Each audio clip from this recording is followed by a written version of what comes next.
What is the status of exploring for oil in new places like the Arctic, and why is this a concern? Yeah, the Arctic is an interesting frontier. As climate change is causing ice to melt in the Arctic Ocean, there's new shipping channels opening up, new traffic potentially for fishing, and then of course energy production. And all of the Arctic countries are interested in figuring out how to tap into Arctic natural gas and oil resources. Russia in particular, but also the United States, some of the European countries. So energy exploration in the Arctic is a big issue for the Arctic Council. Energy exploration in the Arctic is also very risky. It's difficult. All of the difficulties of drilling for oil that we see in temperate regions are really amplified in the Arctic, where it's cold, it's dark for much of the year. It's typically windy. Conditions for ships are tough. There's not very many icebreakers in the world that can even handle those conditions. And the environment there is relatively pristine, as pristine as it can get on a crowded, polluted planet. And so the disruptive effects of oil and gas drilling could be larger. Right now, even with exploration, there's acoustic effects on marine mammals, whales that live under the ocean. And so I think environmentalists, naturalists, people who care about the environment should keep a close eye on the Arctic. There is one bright spot with the Arctic Ocean, and that's with regard to fishing. Now, with the ice coverage, fishing boats can't really get to the central Arctic Ocean.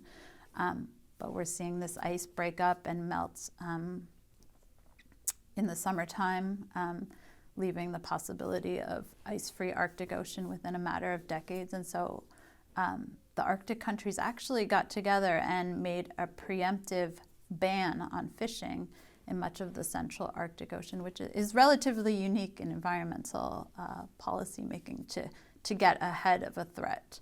I think countries need to get together and do something similar, figuring out what are our priorities with regard to energy production, particularly in the parts of the Arctic that are a shared international common heritage resource.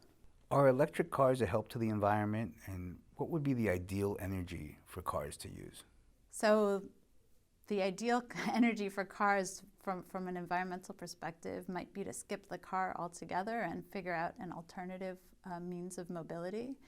Or if you need a car to get from place to place, perhaps it could be a shared vehicle or a ride share or a car share situation. But if you are going to have individually run automobiles, certainly moving off of the internal combustion engine, burning fossil fuels, burning oil, diesel,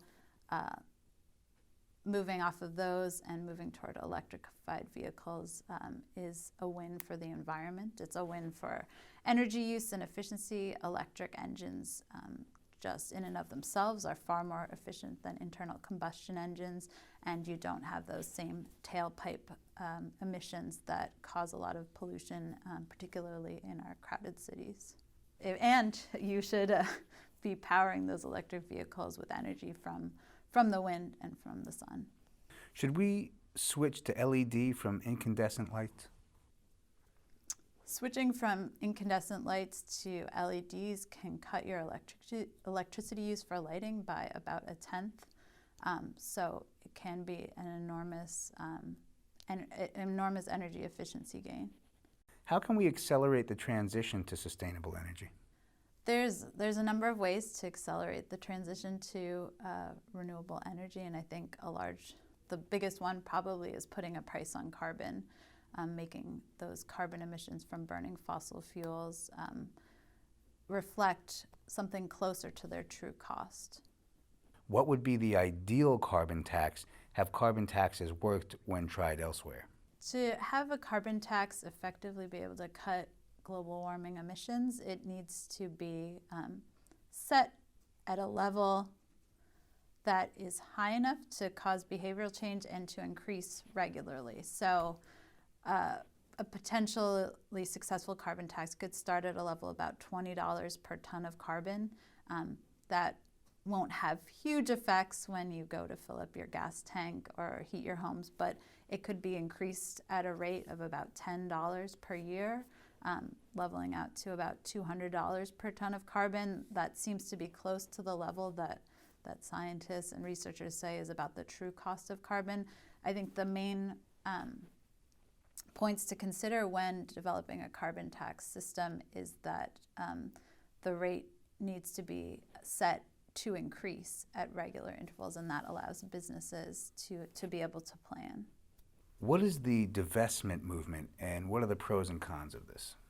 So a number of environmental groups, starting, I believe, from a student group that merged into an organization called 350.org, was pushing for a campaign to get businesses, cities, and particularly universities to divest from fossil fuels. And the movement has been enormously successful. Right now, over 1,000 entities have divested from fossil fuels, or at least from coal, totaling on somewhere around the range of $9 trillion. One of the largest divestors is Norway's sovereign wealth fund. A $1 trillion fund has pulled out of fossil energy, which is somewhat ironic since a lot of that money originally came from oil drilling in the North Sea. Other institutional divestors from coal include the Rockefeller Brothers Fund. Stanford University was one of the early adopters, Syracuse University. The Guardian Media Group, that produces a number of newspapers in the UK, has pulled out of fossil fuels. It's the World Council of Churches, and some of these organizations have said they're doing it for ethical reasons. Others have done it for purely financial reasons, because if you've looked at coal stocks recently, they haven't been performing very well. And so it makes sense from an environmental perspective, and it makes sense from a financial perspective to put your money toward sources of energy that will be growing in the future, as opposed to ones that are cooking our planet and ultimately are on their way out.